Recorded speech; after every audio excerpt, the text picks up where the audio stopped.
Today is Monday, April 10th. What to know about two conflicting rulings over abortion access in the U.S. that could put the issue back before the Supreme Court soon. Also, top secret American documents were published online. But who's behind the big leak and how big of an impact will it actually have? Plus, what new rules could mean an even bigger push toward electric cars, despite many car makers saying it's unrealistic. Which colleges' graduates make the most money a decade after graduation? And the movie that broke all kinds of records at the weekend box office. Those stories and much more next.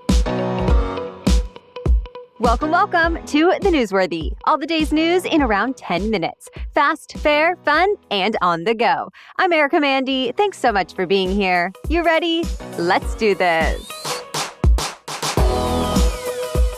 Two recent rulings in federal courts could end up drastically impacting nearly all abortions in the U.S. And these rulings are completely at odds with each other.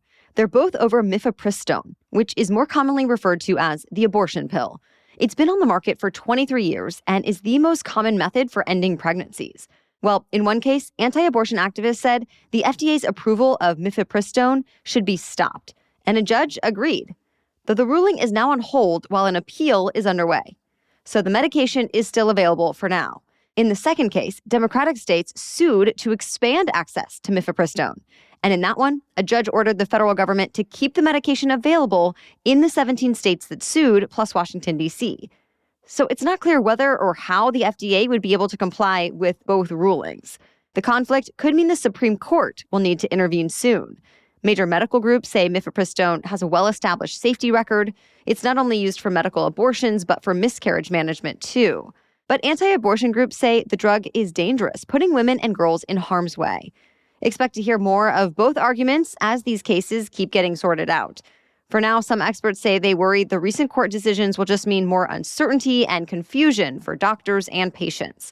The FDA could decide to issue guidance about how prescribers should interpret the rulings, at least until the next ones. To be continued.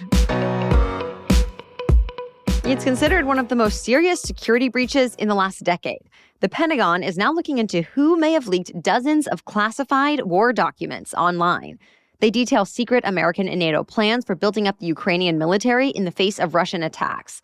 They were posted on Twitter and Telegram, which is widely available in Russia. Though some officials do say it's not likely these documents would really be very valuable to the Russian military. The docs are not just about the Russia-Ukraine conflict, though. There are also other topics addressed, like assessments of China, the Middle East, and Africa. And some make it seem as though the U.S. spied on some allies. The Defense Department has acknowledged the documents are real, but it's also possible parts of them may have been altered. Regardless, the Justice Department has opened a criminal investigation. Stay tuned. China is sending a strong message to Taiwan in response to last week's groundbreaking meeting between the Taiwanese president and American lawmakers. The Chinese military held drills in the air and the seas around Taiwan over the weekend in what it called a stern warning. And yesterday, it simulated hitting key Taiwanese targets. China sends aircraft and ships around Taiwan pretty regularly, but this weekend's drills were much larger than usual. Taiwan says China is undermining peace, stability, and security in the region. For now, the U.S. just says it's monitoring China's actions. Though some American lawmakers want the U.S. to commit to actually having U.S. forces go in and defend Taiwan in the event of a Chinese invasion. While President Biden has alluded to being willing to do that, officially, the U.S. has not gone that far. It has committed, though, to giving Taiwan the tools to defend itself. The Chinese drills are set to continue today. Pope Francis returned to the public eye over the weekend to address the masses. The 86-year-old Pope was released from the hospital last weekend where he was treated for bronchitis, and 1 week later he was celebrating Easter Mass with about 100,000 people in St. Peter's Square. The Pope gave a message of hope, prayed for both the Ukrainian and Russian people, praised nations that welcome refugees, and called for talks between the Israelis and Palestinians, just to name a few highlights of his Easter address. The day also brought plenty of pomp and pageantry. The square was carpeted in 38,000 flowers, the bells rang, and the Vatican Swiss Guards stood at attention. Easter is considered the most important and joyous date in the church's calendar. The Easter traditions continue today at the White House. The White House Easter egg roll dates back to 1878, when Rutherford B. Hayes was president. And this year, There will be about 30,000 people coming to the White House for the festivities. Tens of thousands of hard-boiled eggs were already hand-dyed and donated by a North Carolina farm. Once the festivities are over, they'll be composted and used to fertilize gardens and parklands. Besides the egg roll, there will be stations on the South Lawn and the Ellipse to help teach kids about farming, healthier eating, exercise, and more. Plus, there will be some special guests, including children's book authors, celebrities, athletes, and even the Easter Bunny. Oh, and tonight, the White House is also hosting a virtual Seder for Passover. And if the Biden administration does the same as last year, it will host an Eid al-Fitr celebration soon to mark the end of Ramadan. Over the weekend, Christians, Jews, and Muslims celebrated since Easter, Passover, and Ramadan were all happening at the same time. All right, we have more news coming up, but first, a break for our sponsor, Rothy's. I always love telling you about Rothy's, but this month is Earth Month, so it feels especially timely because everything at Rothy's is sustainably made with their signature thread repurposed from single-use plastic bottles.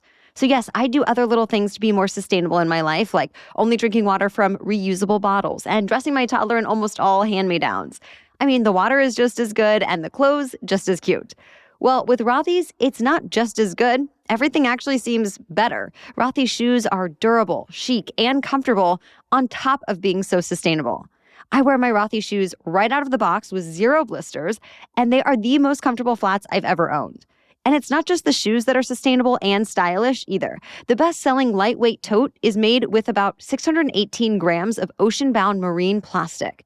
Re-energize your spring looks with Rothy's vibrant shoes and bags without sacrificing style, comfort, or the planet. For stylish and sustainable shoes, shop Rothy's, and you can get $20 off your first purchase at rothys.com/newsworthy. That's ROTHYS, rothys.com/newsworthy. Nationwide, the average cost of a gallon of gas has reached $3.60, and some analysts expect the average to reach $4 a gallon soon, which means it costs more now to fill up your tank than any other time in the last 5 months. Analysts blame a decision we told you about earlier this month. Several of the world's largest oil producers decided to significantly cut back on oil production, even though the demand for gas is actually going up. So there could be a ripple effect throughout the economy since gas prices tend to impact inflation. Still, gas is not nearly as expensive as last summer when prices topped $5 a gallon. And at least one analyst from Gas Buddy says it's unlikely we'll get back to that level anytime soon. So there could soon be a big new push toward electric cars in the U.S. The EPA is reportedly planning some of the most strict auto pollution limits in the world. Under this plan, automakers would have to make sure the total number of vehicles they sell each year does not go past a certain emissions limit.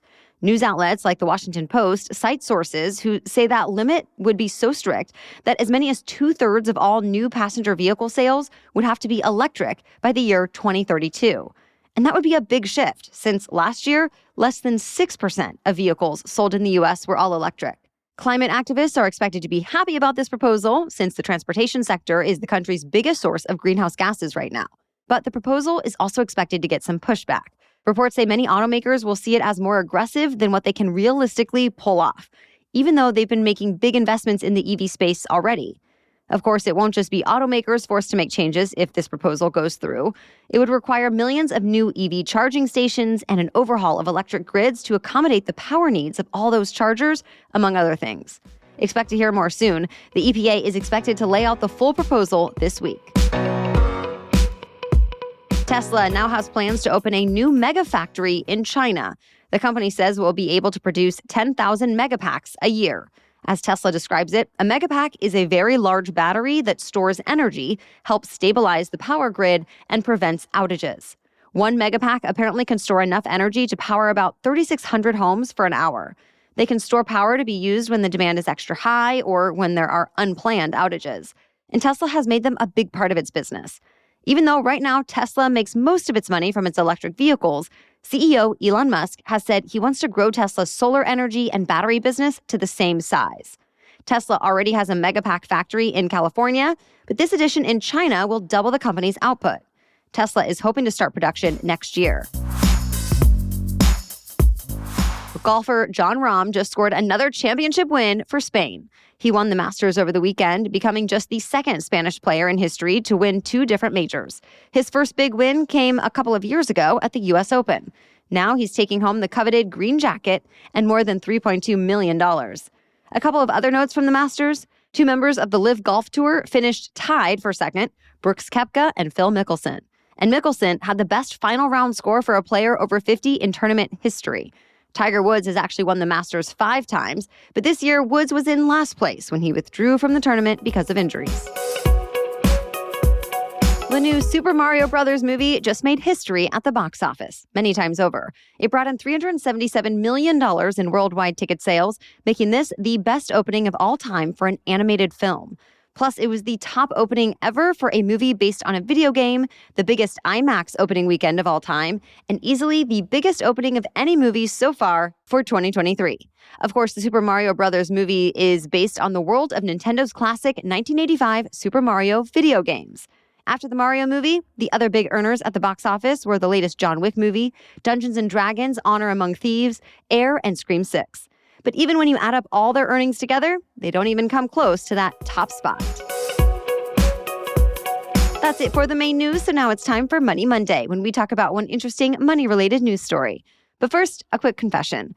This ad spot right here didn't get filled, partly because we've had to say no to certain sponsors we don't believe in or don't feel are appropriate for this show because we care about what we share with you, and partly because some advertisers have pulled back their budgets. So that's why your support is so important, especially right now. Your support of the show helps make sure we can keep providing you with fast, fair, fun news every weekday.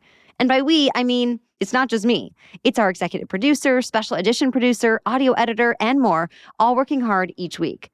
So you can support us by sharing the show or becoming a Newsworthy Insider. Plus, as a Newsworthy Insider, you'll immediately get access to ad-free episodes and upcoming bonus episodes. Our first one will come out this month. All of this for just $5 a month.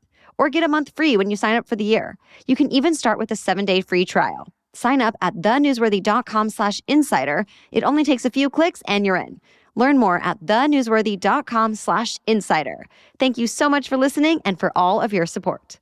Okay, now back to Money Monday. So how much money college graduates make could have a lot to do with where they go to school. A new ranking tool from the New York Times lets you rank colleges based on your own priorities. So for some, that might be campus safety or athletics or a good party scene. But if your priority is to earn the highest possible salary, the New York Times says you might want to pick the California Institute of Technology. It says former Caltech students earn a median income of more than $112,000 a year a decade after starting school, making them the highest earners out of the nearly 900 colleges ranked. Of course, it's not just about where you go to school. Your major has a lot to do with what kind of job you're able to get, and with that, your salary. But the school does seem to make a difference. The 5 colleges with the highest paid former students all have median incomes above 6 figures. Besides Caltech, the others in the top 5 are MIT, Harvey Mudd College, Bentley University, and the University of Pennsylvania. All right, thank you so much for listening today and every day. We'll be back with much more news to know tomorrow. For now, have a great day.